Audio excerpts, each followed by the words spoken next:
A todos, que Deus esteja abençoando a vida de cada um dos nossos participantes no estudo de hoje. Nós vamos dar início ao estudo de hoje lendo o texto de Hebreus, capítulo 6, versículos 9 a 12. São 4 versículos apenas para a nossa meditação. Hebreus 6, de 9 a 12.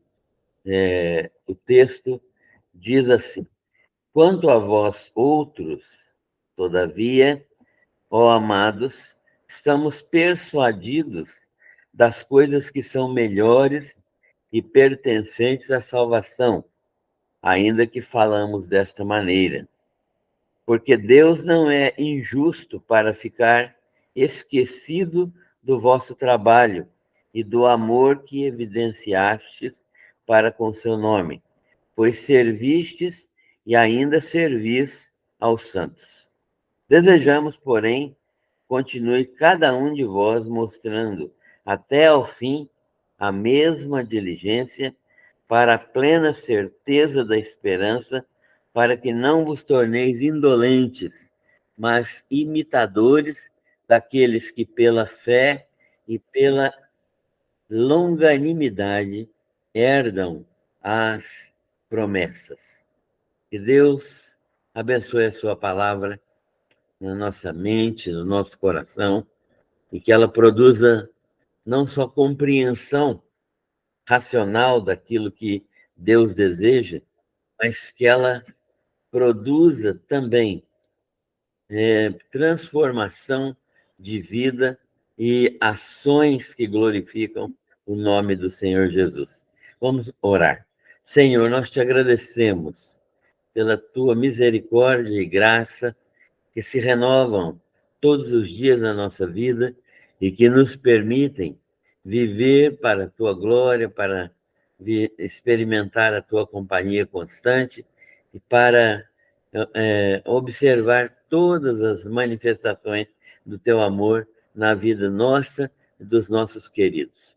Obrigado pela vida que o Senhor tem dado a cada um de nós e pelos que o Senhor tem orientado, tem dirigido, tem conduzido de maneira satisfatória, de maneira plena e gloriosa. Nós te louvamos pela vida de cada um que tem testemunhado, que estão recebendo do Senhor orientação perfeita. Obrigado pela vida também dos nossos familiares, aos quais nós entregamos nas tuas mãos. Pedimos que o Senhor abençoe os filhos, os netos, e derramando graça e misericórdia sobre a vida deles, para que eles compreendam também a necessidade de se entregarem ao Senhor Jesus diariamente, fazendo essa entrega voluntariamente e esperando as ações do teu Santo Espírito nas suas vidas. Obrigado por esta tarde, pela leitura e estudo da tua palavra. Nós pedimos a iluminação do teu Santo Espírito. Oramos em nome de Jesus. Amém. Muito bem, queridos.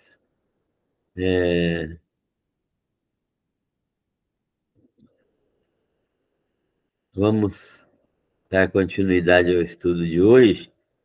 Nós vamos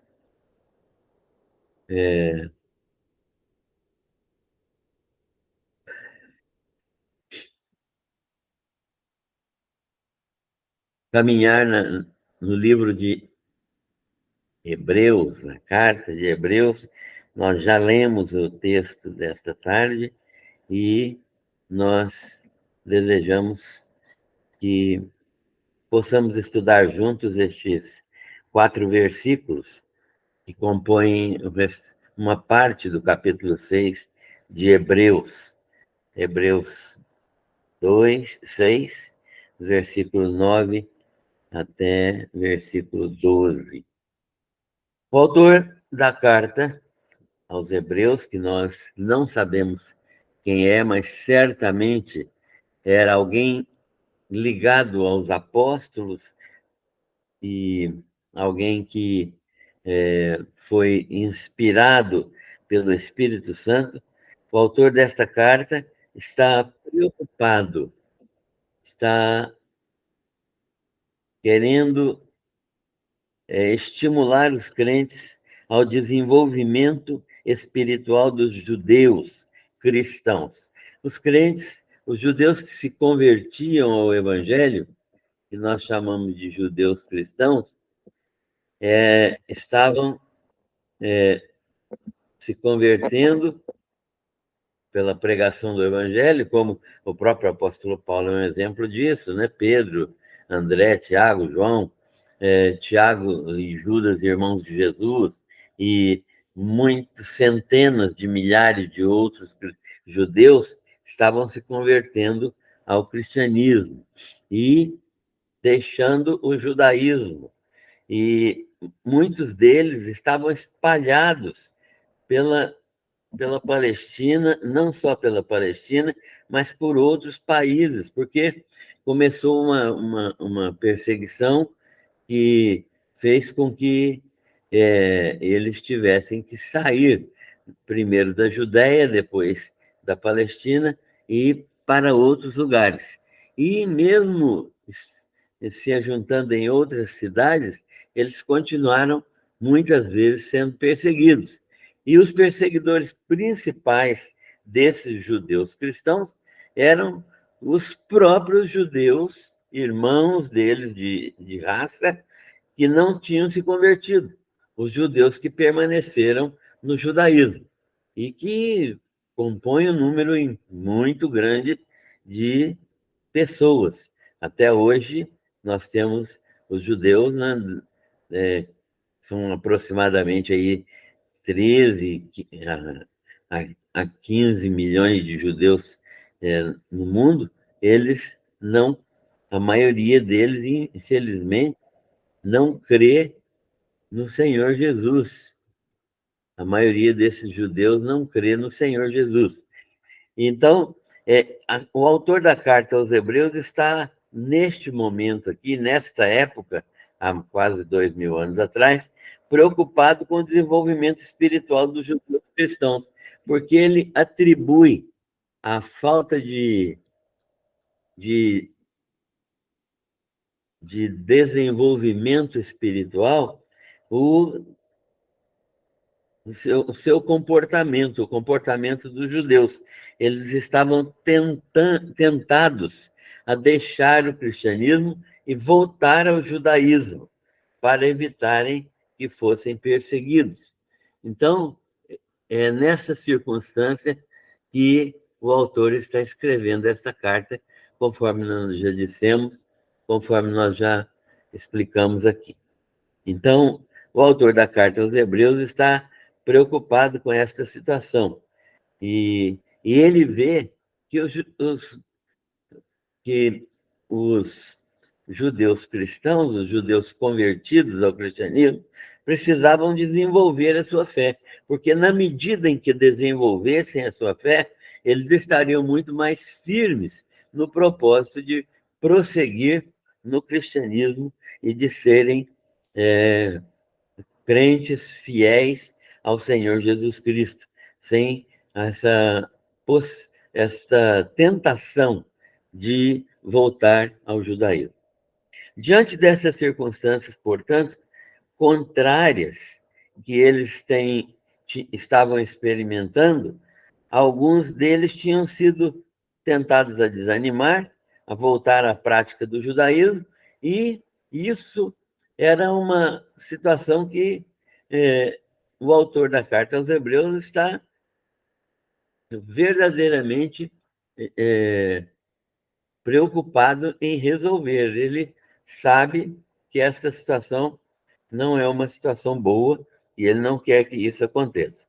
A sua tese, portanto, o que ele levanta aqui nessa carta, o assunto que ele trata nessa carta, a sua tese principal é uma demonstração clara e fiel da superioridade da mediação de Cristo, né? Cristo é um mediador superior Superior a quem? Ele é superior a todo tipo de revelação. Então, ele começa dizendo: olha, vocês estão querendo voltar ao judaísmo, estão sendo tentados, não é estão querendo, estão sendo tentados a voltar ao judaísmo porque acham que lá não vai ter tanta dificuldade, tanta perseguição quanto fora, né? Os próprios judeus vão deixar de perseguir vocês.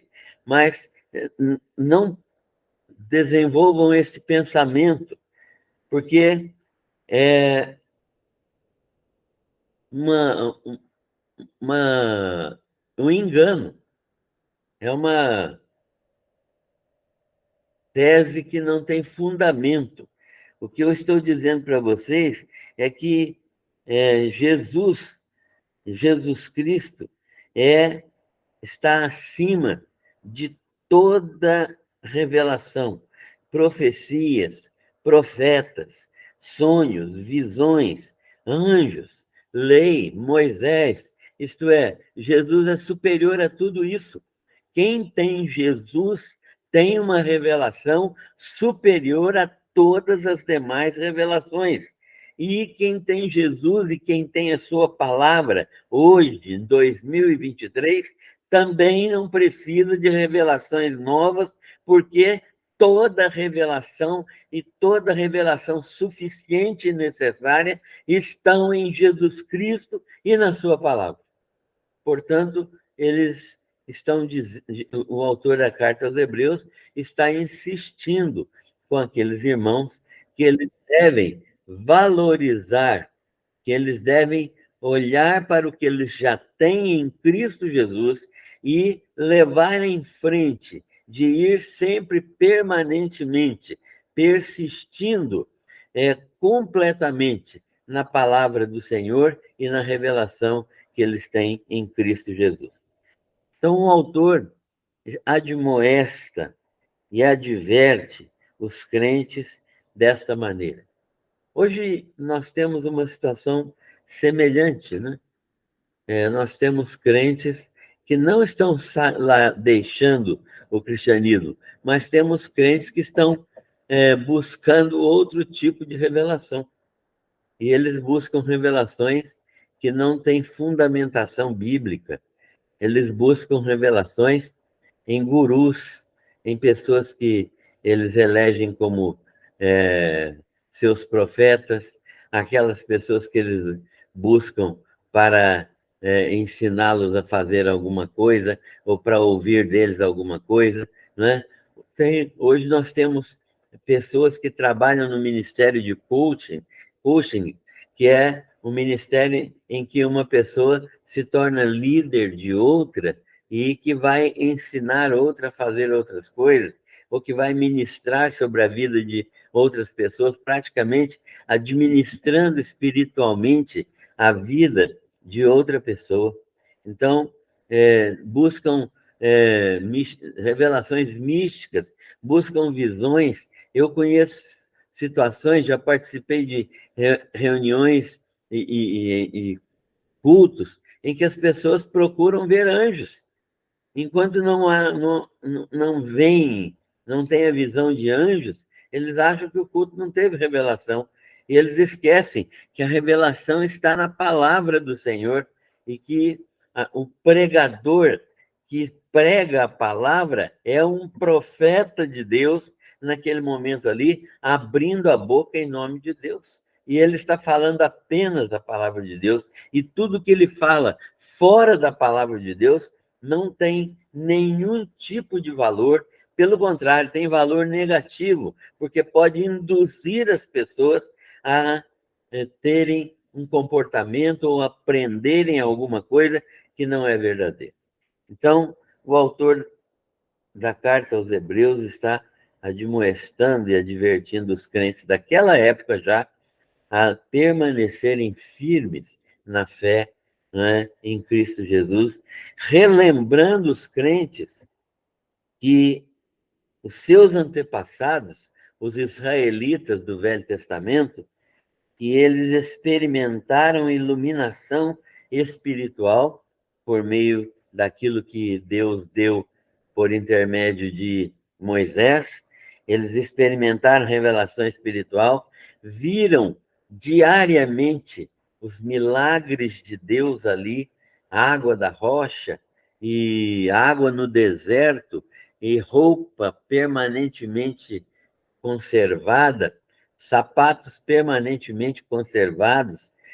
40 anos de deserto, não houve necessidade de troca de sapatos ou de roupas, e uma situação completamente milagrosa de todos os dias ter uma nuvem protegendo contra o calor tórrido do sol, e à noite uma coluna de fogo aquecendo o ambiente que chegava a ter temperaturas aí próximas de 0 grau.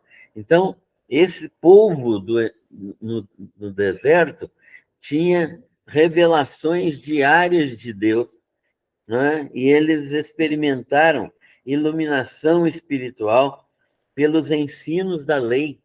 A lei de Moisés foi ensinada ali, revelada ali, era diariamente havia sacrifícios que falavam a respeito de um Messias futuro, de um sacrifício futuro, de um derramamento de sangue para a purificação de pecados futuro, cujos sinais eram os cordeiros que estavam ali presentes sendo mortos, e eles receberam bênçãos celestiais diárias e tornaram-se unidos em uma única congregação, uma congregação de milhões de pessoas, né? Aproximadamente aí 3 milhões de pessoas, tornaram-se unidos em uma única congregação, receberam promessas, e essas promessas foram promessas que Deus cumpriu nas suas vidas, e viram as manifestações poderosas de Deus prefigurando o mundo vindouro. As manifestações de Deus prefiguravam o mundo vindouro, o mundo por vir ainda, e o seu eterno descanso. Então, as promessas que eles tinham de uma terra que manava leite e mel, e para a qual eles foram levados por Moisés até a entrada da terra, e entraram por meio de Josué. Então, essa situação era uma situação que prefigurava o mundo vindouro, o seu eterno descanso, o descanso que Deus concederia e concede a todos aqueles que recebem pela fé esta graça de crerem em Deus e nas suas promessas, e crerem no Senhor Jesus Cristo e no seu sacrifício remidor. Estes que experimentaram tudo isso ao saírem do Egito, muitos deles demonstraram incredulidade. E porque demonstraram incredulidade, pela sua desobediência, não puderam entrar na terra prometida. Então, o autor da carta aos Hebreus está lançando mão desse exemplo. Um exemplo rico. Ele mostra a quantidade de bênçãos que esse povo recebeu. Ele mostra a quantidade de privilégios que esse povo teve. E ainda assim endureceram o coração e não acreditaram na palavra de Josué e de Calebe, e que entraram na terra juntamente com os outros 10 espias, e que falaram bem da terra, porque acreditavam verdadeiramente que Deus os levaria para lá, porque era promessa de um Deus cujo caráter é imutável, um Deus que não pode mentir. Esse Deus é que prometeu, e eles então creram. Mas a maioria não creu. Então, eles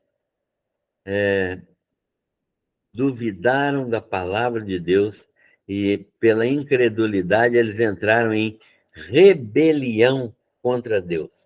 Contra Moisés, não é? Que tinha mandado, que tinha determinado entrar, mas, claro que Moisés era um representante de Deus apenas ali. Então, a rebelião contra Moisés era rebelião contra Deus. E Deus, então, na sua sabedoria infinita e na sua justiça perfeita, determinou a eles que não entrassem na Terra Prometida. E eles morreram no deserto. Né? Aquela geração que saiu do Egito passados 40 anos foi exterminada no deserto. Foi morrendo um a um no seu tempo devido, né? Mas ao cabo de 40 anos, eles não havia mais ninguém daqueles que saíram do Egito com mais de 20 anos, né? Claro que aqueles de 20 anos para baixo foram, né, mantidos vivos, porque senão acabaria todo o povo. Então, dentro dessa situação, é que nós estamos percebendo qual é o interesse do autor da carta aos Hebreus. Ele está falando, olha, não sofram a tentação, não sofram qualquer dúvida no coração de vocês em relação a deixar o cristianismo e voltar ao judaísmo. Não façam isso, porque vocês vão perder pelo que é mais ou menos, vocês vão perder o excelente. Então, permaneçam firmes em Cristo Jesus, porque vocês foram iluminados, receberam bênçãos, como o nosso povo que foi iluminado e abençoado e teve bênçãos espirituais e revelações maravilhosas no deserto, mas por causa da incredulidade, eles deixaram de entrar na terra prometida. E ele conclui, então, dizendo que,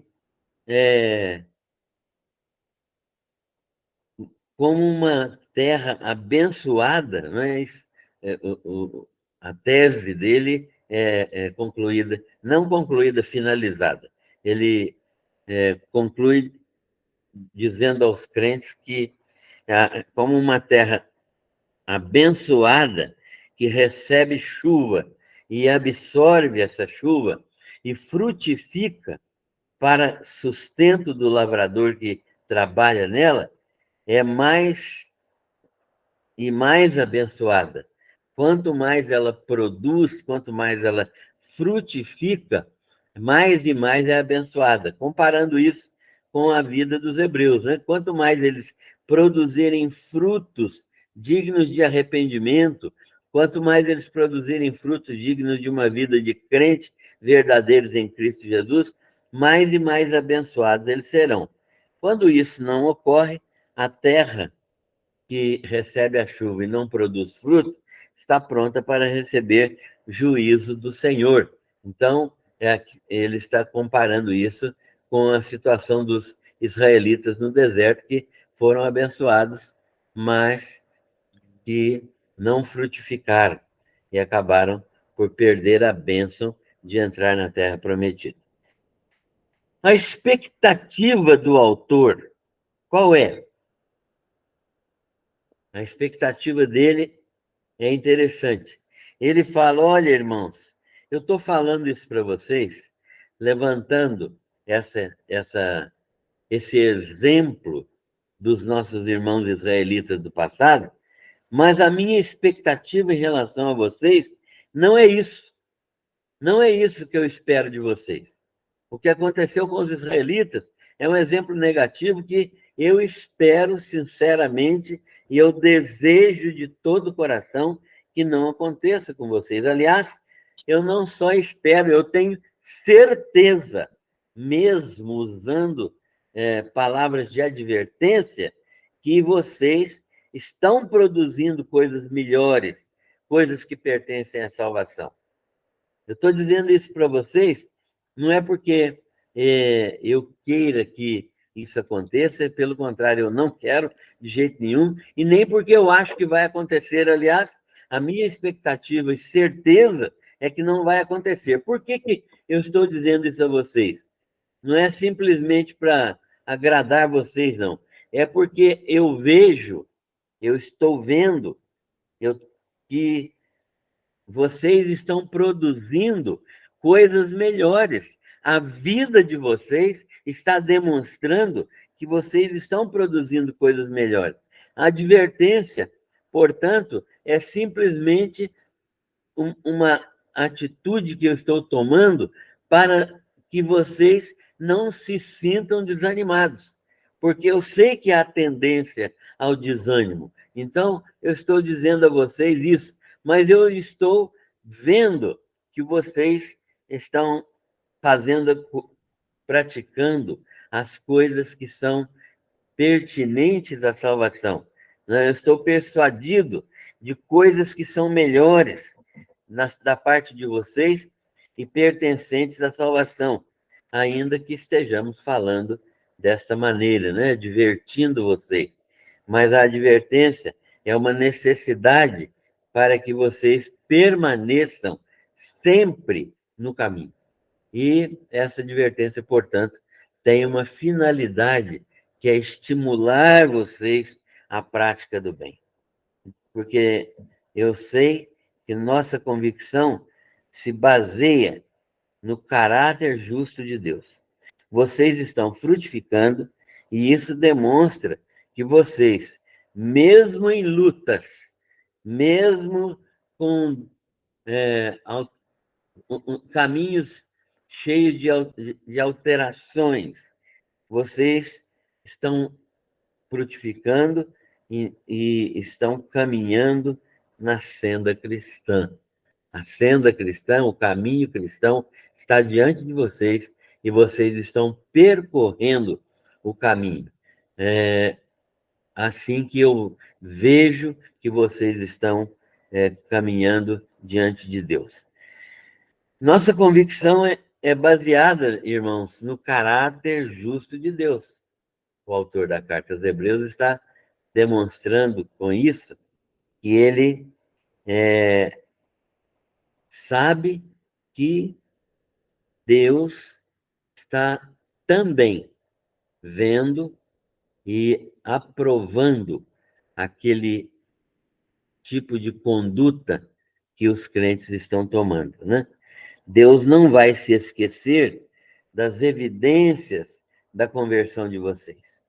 Deus sabe que vocês estão convertidos, Deus é aquele que converteu o coração de vocês e Deus sabe do trabalho incansável de vocês. É isso que me faz ter convicções a respeito de vocês.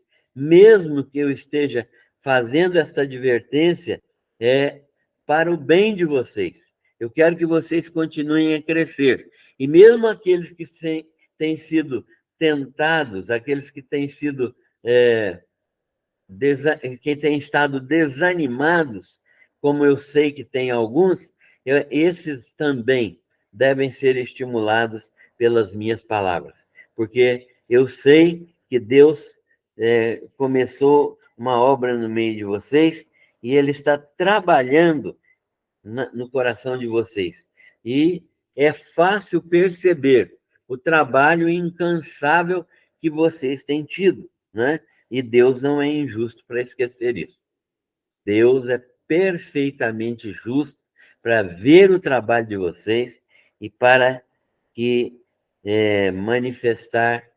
para que Ele manifeste graça na vida de vocês e preserve vocês no caminho cristão. Porque é Deus quem preserva no caminho cristão. Então, Deus é testemunha do amor demonstrado pelo seu nome. Vocês têm demonstrado amor pelo nome de Deus. Deus é testemunha disso. Portanto, vocês podem ficar tranquilos em relação àquilo que Deus opera, aquilo que Deus faz, porque vocês são pessoas que estão trabalhando para a glória de Deus.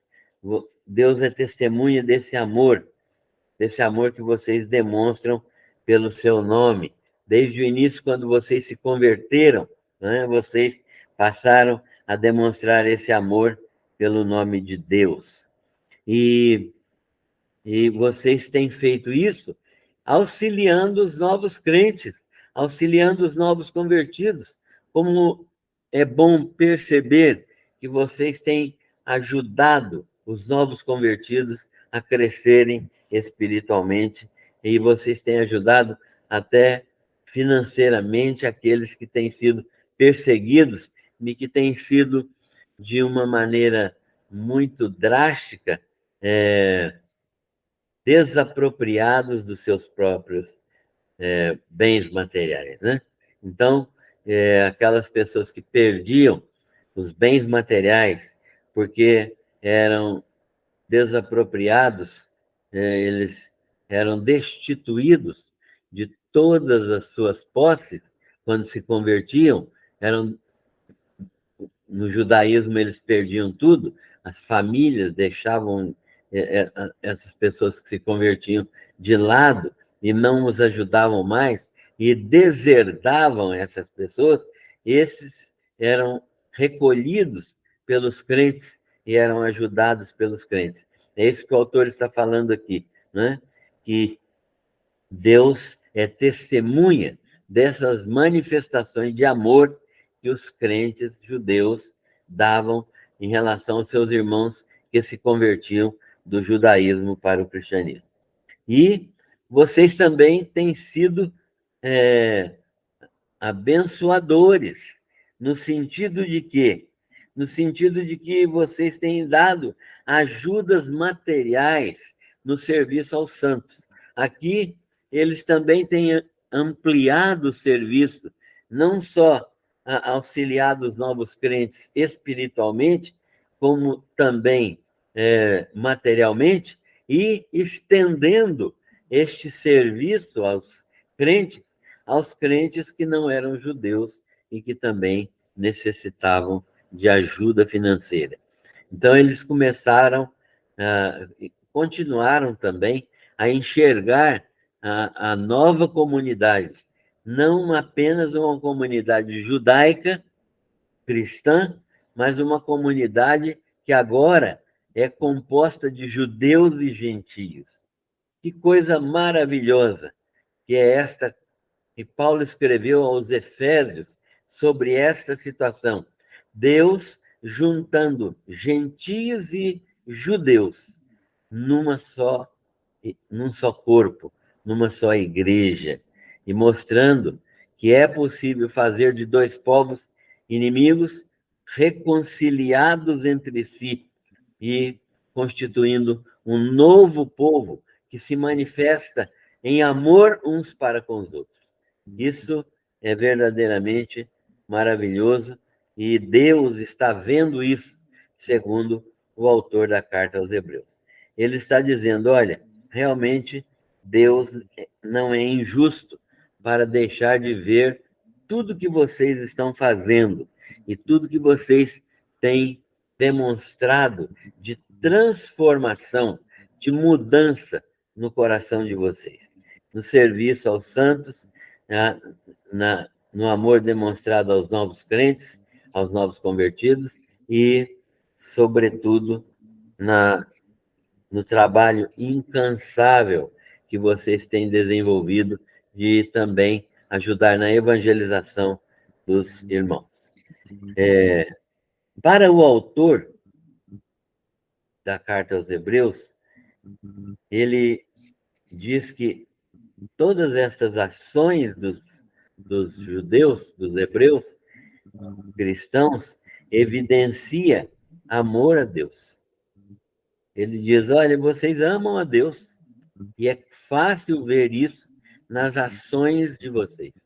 Essas ações que nós estamos citando são ações de pessoas que amam a Deus. Então, eu sei que vocês, meus irmãos, amam verdadeiramente a Deus. Isso evidencia grande amor a Deus. Também demonstra que são uma terra frutífera, como aquele exemplo que foi dado, né? A chuva, a terra que absorve a chuva, que cai frequentemente sobre essa terra, produz, e essa terra produz erva, produz mantimento para aqueles por quem ela é trabalhada, ela é cultivada, essa terra é abençoada. Então, o autor está dizendo: olha, essa terra abençoada, que frutifica e abençoa o lavrador, são vocês. São vocês. Vocês amam a Deus e demonstram que são uma terra frutífera. A terra frutífera será, segundo ela frutifica, cada vez mais abençoada. A terra que frutifica será sempre motivo de bênção, recebe bênção da parte de Deus. E vocês também têm uma perspectiva futura. Vocês têm uma perspectiva futura. Vocês enxergam que o final das coisas, o final de tudo, não é neste mundo. E essa perspectiva futura das promessas feitas por Deus, essas promessas que Deus fez aos patriarcas, essa perspectiva de cumprimento futuro dessas promessas é que tem sustentado vocês. Temos uma perspectiva futura, diz o autor da Carta aos Hebreus, que tem mantido a esperança de vocês. E é bom saber isso, que essa esperança não é uma mera expectativa de algo que pode acontecer, mas é uma certeza absoluta de algo que vai acontecer, porque já está garantido no planejamento de Deus e já está cumprido na morte do Messias. Então, é bom vocês terem essa certeza de que há uma perspectiva futura e é uma esperança escatológica, né? Uma esperança de que tudo aquilo que foi prometido a Abraão, Isaac, Jacó, a Josué, a Davi, tudo isso será verdadeiramente cumprido na nova aliança que Deus tem com o seu povo. A expectativa, portanto, que ele manifesta quanto aos hebreus é uma expectativa abençoadora. Ele está advertindo, sim. Ele está dizendo: olha, cuidado, cuidado, vocês precisam crescer, vocês precisam se desenvolver, vocês estão parados, vocês já era para ser mestre e vocês ainda estão meninos espiritualmente, vocês precisam crescer. Mas eu vejo que mesmo necessitando crescer, vocês já têm frutificado. E eu quero que vocês continuem a frutificar, porque Deus é justo em abençoar aqueles que frutificam e garantir a cada um o cumprimento das promessas que ele deu àqueles que são crentes em Cristo Jesus e que estão frutificando para a glória de Deus. Então, a expectativa dele quanto aos hebreus é essa expectativa de crescimento espiritual. E ele então diz algumas coisas que ele diz aos hebreus, que nós vamos mencionar aqui, algumas coisas que ele ministra aos hebreus.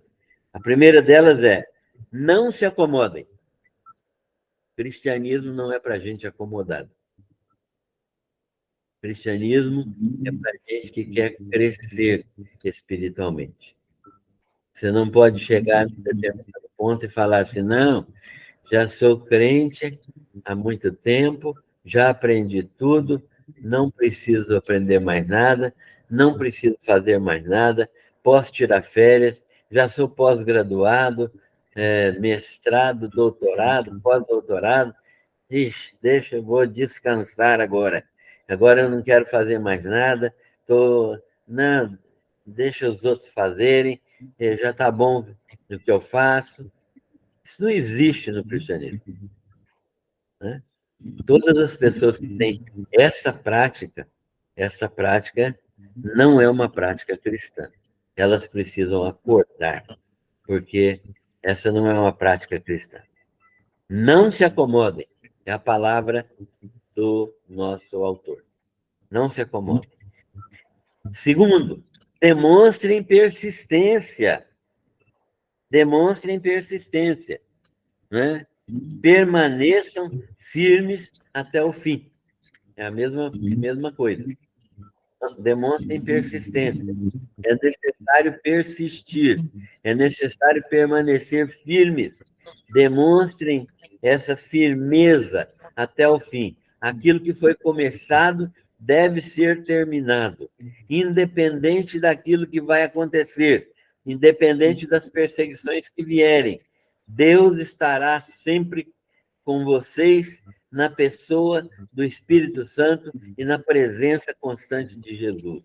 Então, permaneçam firmes, demonstrem persistência, porque o Espírito Santo é aquele Espírito que toca, que fala ao coração, que dá força, que dá graça, que prepara diariamente para vencermos as situações de cada dia, sejam elas situações boas ou ruins, né?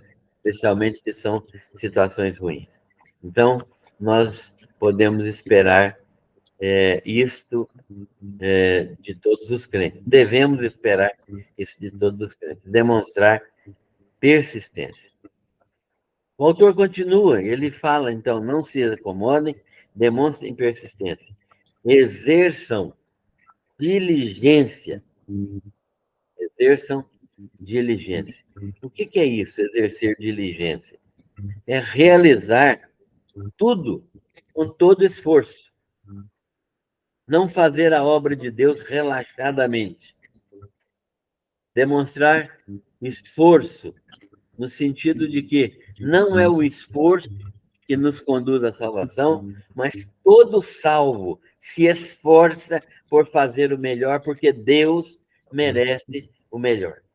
Então, exerçam diligência, realizem tudo com todo esforço, com toda motivação, que a motivação de cada crente seja a motivação de glorificar a Deus, de estar realizando para a glória dele tudo aquilo que vem às nossas mãos. O autor está dizendo aos hebreus: façam tudo com diligência, exerçam diligência, façam tudo com toda motivação, com perfeição, do melhor modo possível, para a glória do Senhor. É claro que nós não somos perfeitos, mas devemos buscar essa perfeição. Não para sermos perfeitos, mas para que a obra que nós realizamos para Deus glorifique o seu nome. Alimentem a esperança, diz o autor da carta aos Hebreus. Alimentem a esperança. O que é alimentar a esperança? É uma situação em que nós devemos aprender tudo que o Senhor prometeu, saber tudo que o Senhor prometeu, conhecer todas as suas promessas. Por quê? Porque são as promessas de Deus que são verdadeiras e que vão ser cumpridas, que alimentam a nossa fé. Alimentem essa esperança que está nas promessas de Deus. Saibam que tudo que o Senhor prometeu, ele vai cumprir. Tudo que ele prometeu vai se cumprir. Quem não tem esperança ou não a cultiva, se torna preguiçoso, se torna indolente. Toda aquela pessoa que perdeu a esperança, ou que não cultiva essa esperança, ou que acha que a esperança está longe demais e já está demorando para acontecer, ela acaba ficando indolente, preguiçosa, né? Ficando capaz de realizar aquele mínimo necessário, nem aquele mínimo ela não faz. Então, para que não vos torneis indolentes, diz o texto, alimentem a esperança para que não se tornem indolentes, preguiçosos. Tenham esperança. Quem não tem esperança fica realmente indolente, fica preguiçoso, não faz nada e ainda atrapalha os outros. E o autor, sempre no sentido de estimular os hebreus à prática do bem, ele diz: sejam imitadores daqueles irmãos, daqueles nossos antepassados, não os que foram incrédulos, mas daqueles que creram nas numerosas promessas de Deus e pela fé, pela paciência, pela perseverança, herdaram as promessas e ainda vão herdar. Né? Então, o autor está dizendo que devemos ser imitadores dos heróis da fé, aquelas pessoas que passaram pelas provações vitoriosamente. E é um número incontável de pessoas, e um número que a maioria é infinita, é anônima. Hoje, por exemplo, nestes últimos anos, milhares de crentes têm morrido pela sua fé no mundo islâmico, no mundo africano, né? No mundo comunista. E você e eu não sabemos o nome deles, mas eles morreram pela sua fé. Então, os hebreus do passado também morreram na expectativa, na esperança de receberem o galardão de Deus. O autor da carta aos Hebreus está dizendo: olha, queridos, sejam imitadores daqueles nossos antepassados. Não aqueles que foram incrédulos. Os que foram incrédulos, nós já citamos, não devem ser imitados. Eles morreram no deserto, porque não creram. Mas aqueles que creram e receberam bênçãos de Deus e pela fé, pela paciência, pela perseverança, herdaram as promessas de Deus e ainda herdam. Esse texto, conquanto limitado no seu tamanho, né? Apenas 4 versículos, é um texto que nos ensina muita coisa a respeito da fé que deve ser praticada e que deve ser cultivada e da perseverança que nós devemos ter em Cristo Jesus. Nós vivemos num país onde não é difícil, não é complicado ainda, no sentido de perseguições físicas, servir a Jesus. Há muitas limitações, há muitas tentações, há muitas provações, mas não chegamos ainda no limite. Conforme o próprio autor de Hebreus diz, ainda não resististes até o sangue combatendo pelo pecado. Ou seja, nós ainda, como aqueles hebreus a quem ele estava se dirigindo, não tinham ainda passado por sofrimentos de morte naquele tempo, né? Naquela época desta carta. Alguns já tinham passado, mas não neste momento. Então, nós também ainda não experimentamos isso, mas nós experimentamos situações que são conflituosas. Precisamos desenvolver a nossa fé diariamente e precisamos guardar conosco estes ensinos do autor da carta aos Hebreus, especialmente não nos acomodarmos, demonstrando persistência, exercendo diligência e alimentando a nossa esperança com a palavra de Deus e sendo imitadores daqueles que vieram antes de nós e daqueles que estão vivendo no mesmo tempo que nós e que estão morrendo pela sua fé. Que o Senhor misericordiosamente nos abençoe para que a graça dele, suficiente, boa, perfeita, nos leve a uma vida que glorifica o nome do Senhor. Deus abençoe a todos.